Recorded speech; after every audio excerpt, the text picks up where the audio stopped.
আসসালামু আলাইকুম এভরিওয়ান। গত পরশুদিন আমরা 4টা পেয়ারের অ্যানালাইসিস ভিডিও শেয়ার করছিলাম।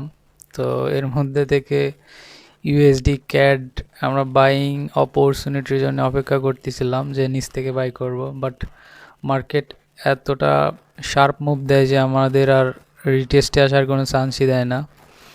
তো আজকে আমরা একটা বাইং অপরচুনিটি পাইছি, তো আমরা একটা ট্রেড নিয়ে রাখছি। তো কেন ট্রেড নিছি, কিভাবে ট্রেড নিছি, সব কিছুর অ্যানালাইসিস আর কি শর্ট করে আপনাদের একটু সামারি দেওয়ার চেষ্টা করবো আর কি। তো এর আগের ভিডিওতে আমরা দেখছিলাম যে মার্কেট মোটামুটি বুলিশ, রিটেস্টের ওয়েট করতেছিলাম যে মার্কেট রিটেস্ট করবে। তো মার্কেট এখনও উপরের দিকে কিছু গ্যাপ রেখে আসছে, তো ওইটা হয়তো ফিল করতে যাবে।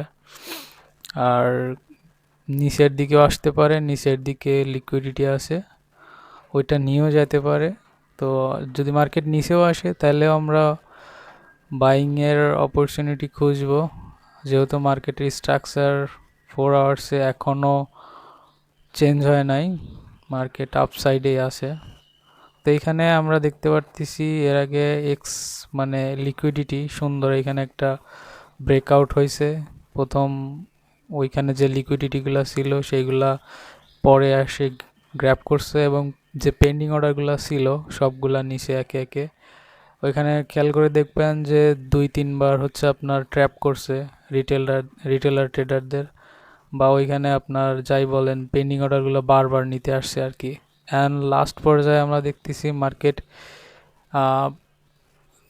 নিচে ফল করতে গেছে। এখানে যে মানে ট্র্যাপ বলতে কি, অনেকে হয়তো উপরের দিকে আপসাইড মুভের জন্য চিন্তা ভাবনা করতেছিল, ওইখানে ওইটা বা নিচে যারা ট্রিপুল ট্যাপ দেখে ট্রেড নিছিল তাদের যে স্টপ লসগুলো ছিল ওইখানে মার্কেট হয়তো নিতে আসবে বা নিচের উইকটা পর্যন্ত আসতে পারে।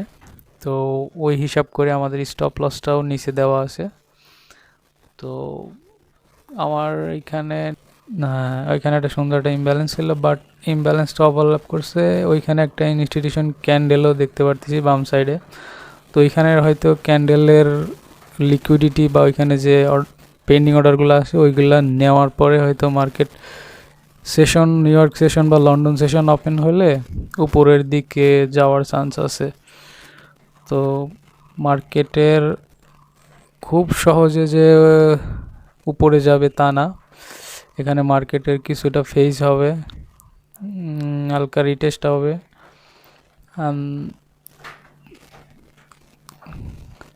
আশা করা যায় যে মার্কেট এখনও বুলিশই আছে। আর যদি স্ট্রাকচার ব্রেকআউট হয় বা নিচের দিকে আরও ফল হয়, তখন আমরা নিচের থেকে বাই করার চেষ্টা করব। অ্যান্ড আমি মার্কেট আপসাইডের জন্যই এখন পর্যন্ত আপনাদের অ্যানালাইসিস অনুযায়ী আপনারা ট্রেড অ্যাপ্লাই করতে পারেন। আমি যা বলতেছি এটা হবে বা এরকম না, আমাদের রিস্ক ম্যানেজমেন্ট আমাদের মতো। তো আমরা কিভাবে কি করি, বা আমরা রিস্ক ম্যানেজমেন্ট বা ট্রেডগুলা যখন নেই তখন কি কনফার্মেশন যে বিষয়গুলো থাকে ওইগুলো আমরা কিভাবে কি করি, ওই সম্পর্কে আরও বিস্তারিত যদি কেউ জানার ইচ্ছা থাকে তাইলে নিচে কমেন্ট করতে পারেন, অথবা আমাদের টেলিগ্রাম চ্যানেল আছে আপনাদের জন্য, ওইখানে জয়েন হতে থাকতে পারেন। আমাদের ওয়েবসাইট আছে, আমাদের ওয়েবসাইটগুলো আপনারা ভিজিট করে আরও বিস্তারিত জানতে পারেন। তো আজকে এই পর্যন্তই, গুড বাই।